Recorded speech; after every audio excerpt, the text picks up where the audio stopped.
అక్కయ్య గారు పెట్రోల్ ధరలు రాకపోతే రాలేదు దసరా పండగ అని చెప్తున్నారని వచ్చేసామండి రాత్రి రాజమండ్రి పైనుంచి రైలు కింద నుంచి వచ్చేసానండి. ఏమంటే అక్కయ్య గారు మరి మీకు ఏమైనా డబ్బుకి దానానికి ఏమైనా లోటుకుంటే చొప్పండి సాయంత్రం మాకు ఉత్తరం రాసి పోస్ట్ లేకుండా పొయ్యిలో పడాడు మాకు తొందరగా అందిపోతుంది. మాకు డబ్బుకి దానానికి ఏమైనా లోటు లేదండి. మాకు బ్యాటరీలు ఏమైనా తక్కువ అనుకున్నారు. మాకు ఏలూళ్ళు ఎలికల బ్యాటరీ మాదే, ఉయ్యూళ్ళ ఉడతల బ్యాటరీ మాదే, పామర్లో పందికుక్కల బ్యాటరీ మాదేనండి. మీరంతా చాలా ఇల్లు చిన్నలు కట్టించేశారు, చాలా ఇబ్బంది పడిపోతున్నారని చెప్పి ఇప్పుడు సాయంత్రం 7 మీటింగ్ పెట్టించారు. మీరు అంతా వచ్చేవాళ్ళు కృష్ణానదిలో భోజనాలు పెట్టేస్తాం.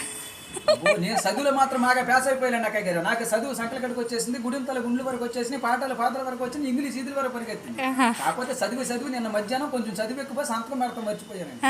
జగన్ గారి దగ్గరికి వెళ్ళి రాత్రి ఉద్యోగం పడితే ఉద్యోగంలో ఉన్న సంతకం చేయవలసి వస్తున్నా ఉద్యోగంలో నుంచి ఉద్యోగం ఇచ్చాడు. మాకు డబ్బుకి దానానికి ఏమైనా లోటు లేదండి. మాకు 700 బిల్డింగ్ ఉందండి. దాంట్లో ఏమి వచ్చి కట్టించానంటారు బిల్డింగ్ కి? పింక్ అయితే పేలిపోతే, నాపర నలిగిపోతే, సిమెంట్ సితికిపోతే, తాటకైతే గలగలంటుందని మా అబద్ధాలు ఆపించారు. కొత్త కలప తయారు చేశారండి. ఏం కలప అంటారు? అది జిల్లేడు కలప.